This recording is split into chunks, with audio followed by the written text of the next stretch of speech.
Shalom saudara pemirsa, sebelum saya menyampaikan firman Tuhan untuk saudara-saudara sekalian, saya akan menyanyikan sebuah pujian kiranya menjadi berkat bagi kita. Jalan Salib.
Salam saudara pemirsa, selamat berjumpa kembali dengan kami dalam program Berita Pengharapan.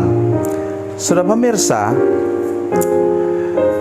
ada mujizat yang nampak biasa, tetapi mujizat yang sekali ini akan kita renungkan bersama-sama adalah mujizat yang memang betul-betul luar biasa. Mari kita berdoa sebelum kita lebih jauh mendengarkan firman Tuhan ini. Bapa, dalam nama Yesus, terima kasih ada firman-Mu yang ajaib yang akan kami dengar sebentar. Tolong kami untuk memahaminya, bahwa Tuhan mau supaya kami dapat melihat jalan yang Tuhan tunjukkan dalam hidup kami. Dalam nama Yesus, haleluya, amin. Saudara pemirsa, mari kita membaca firman Tuhan hari ini dari Injil Yohanes, Perjanjian Baru, Injil Yohanes pasal 9 ayatnya yang ke-7. Yohanes 9 ayat 7.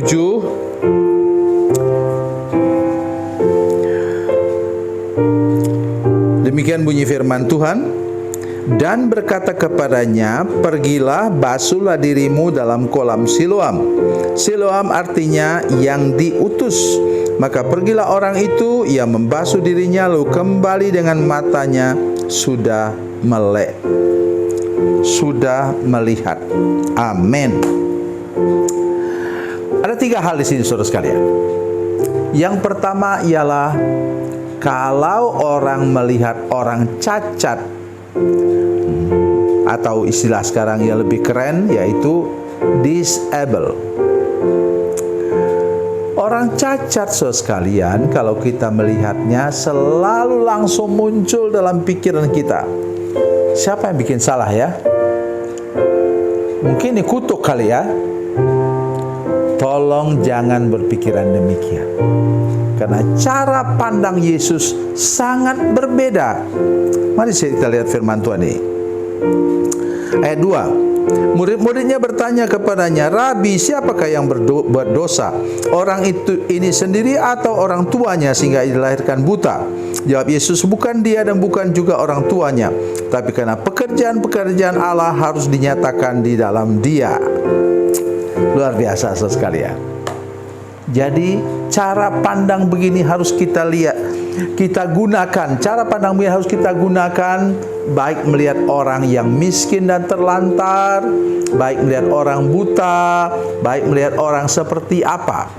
Karena kita harus kembali kepada firman Tuhan dalam Matius pasal 25 ayat 35-36. Ketika aku lapar, kamu memberi aku makan.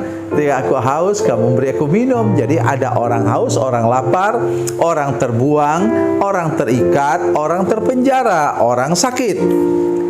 Dan Yesus tidak melihatnya dari sudut pandang negatif. Tapi mari kita melihat segala sesuatu dari sudut pandang positif. Itu yang pertama. Yang kedua apa? Kok persis ya? Yesus lewat di situ, ada orang buta sejak lahirnya di situ. Kalau saudara masih percaya kebetulan, saudara tidak bisa mendengarkan khotbah saya. Karena dalam Alkitab kita, saya sudah menelitinya dan membaca semua tafsiran, dikatakan bahwa dalam Alkitab Perjanjian Lama tidak ada padanan kata kebetulan dalam bahasa Ibrani.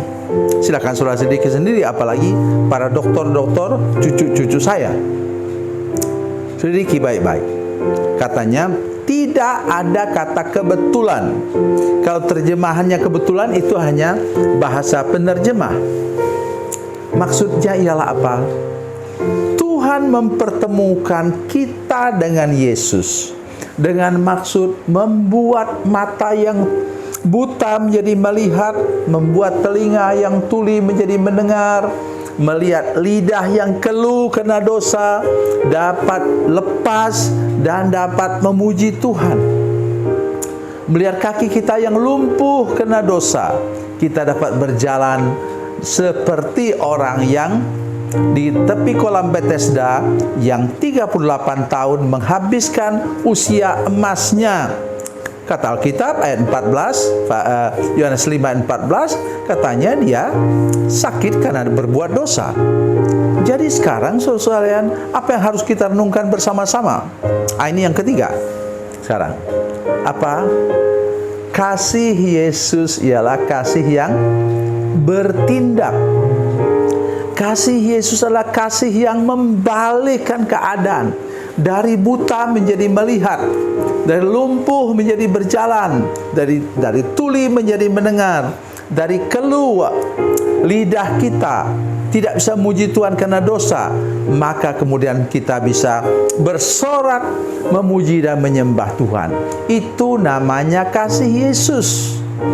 Kasih manusia terbatas, saudara sekalian, tapi kasih Yesus tidak pernah terbatas.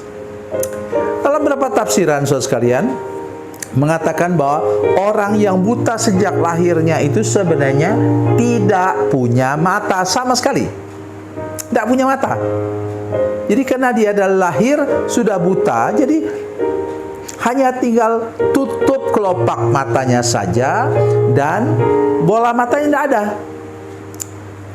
Nah kalau begitu, bagaimana dia kemudian bisa melihat?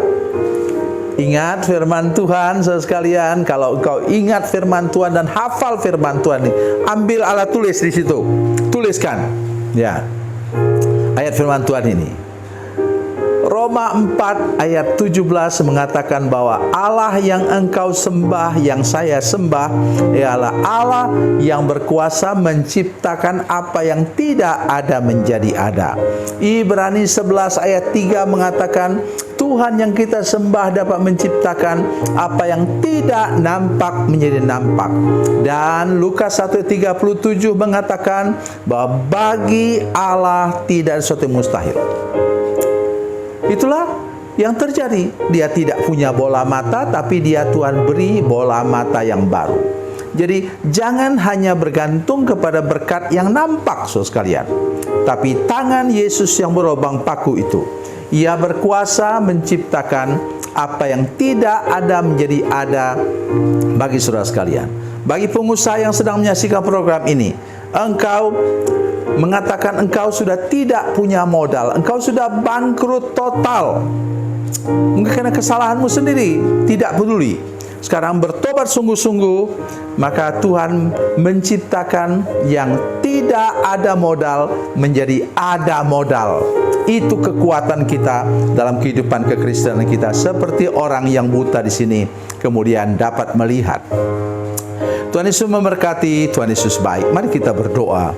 Bapa, dalam nama Yesus, terima kasih banyak untuk kebenaran firman Tuhan yang ajaib yang baru kami dengarkan bersama. Kami berdoa supaya Tuhan menciptakan yang tidak ada menjadi ada dalam hidup kami, menciptakan yang tidak nampak menjadi nampak dalam hidup kami, dan bagimu tidak ada sesuatu yang mustahil bagi kami, anak-anak-Mu Tuhan, murid-murid-Mu Tuhan. Terima kasih Tuhan, dalam nama Yesus, haleluya, amin.